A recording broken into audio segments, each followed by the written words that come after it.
उत्तराखंड के पूर्व मुख्यमंत्री और वरिष्ठ कांग्रेस नेता हरीश रावत ने राज्य में लागू यूनिफॉर्म सिविल कोड से आधार की जरूरत खत्म करने के केंद्र सरकार के फैसले को उत्तराखंड विरोधी कदम बताया है।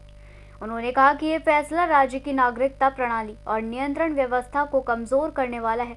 वहीं हरीश रावत ने कहा कि जब यूसीसी लागू किया गया था तब आधार के आधार पर पंजीकरण को एक नियंत्रण व्यवस्था के रूप में रखा गया था ताकि बाहरी लोगों की पहचान सुनिश्चित की जा सके। अब जब सरकार ने उस नियंत्रण को हटा दिया है तो कोई भी व्यक्ति जो यहाँ यूसीसी में पंजीकरण कराएगा वो उत्तराखंड की नागरिकता का दावा कर सकता है। पूर्व मुख्यमंत्री ने कहा कि ये न केवल हमारे सामाजिक ढांचे को प्रभावित करेगा बल्कि राज्य की जनसंख्या संरचना पर भी असर डाल सकता है। इसके अलावा सरकार द्वारा लिव इन रिलेशनशिप में पंजीकरण प्रक्रिया को सरल करने के नाम पर जो बदलाव किए गए हैं वो भी चिंताजनक हैं। बता दें, बिहार में आरजेडी नेता सुनील सिंह द्वारा चुनाव आयोग को चेतावनी देते हुए कहा गया कि अगर चुनाव परिणामों में गड़बड़ी हुई तो नेपाल जैसा दृश्य देखने को मिल सकता है। इस बयान पर प्रतिक्रिया देते हुए हरीश रावत ने कहा कि जनता के भीतर गहरा अविश्वास और संदेह घर कर गया है। आज लोगों को लगने लगा है कि चुनावों को मैनिपुलेट किया जा रहा है। इसके अलावा जब हरीश रावत ने कहा कि कांग्रेस में नई पीढ़ी को आगे लाने का समय है और वो उन्हें सहयोग और मार्गदर्शन देने के लिए सक्रिय रहेंगे और वो अभी भी जनता के मुद्दों को उठाने के लिए पूरी तरह समर्पित हैं।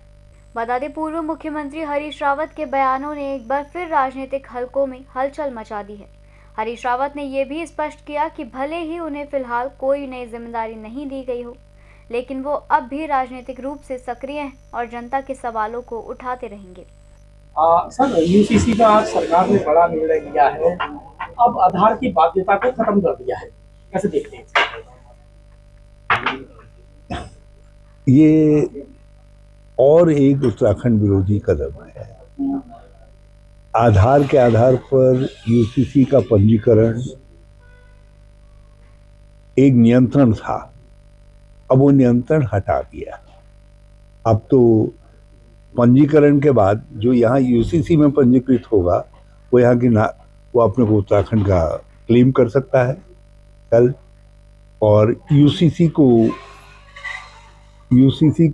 के अंदर लिव इन रिलेशनशिप में पंजीकरण को सरल करने के लिए ये जो कदम उठाया गया है ये उत्तराखंड विरोधी कदम। कैसे देखते हैं इसे?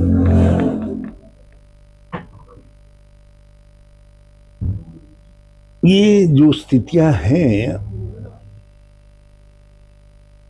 लोगों के अंदर एक गहरा संदेह भर गया है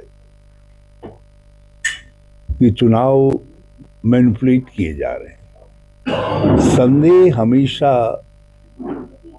विध्वंसक होता है यदि बहुत बढ़ जाता है, तो ये बड़े नहीं, सरकार और इलेक्शन कमीशन दोनों का दायित्व है कि संदेह नहीं बढ़ना चाहिए।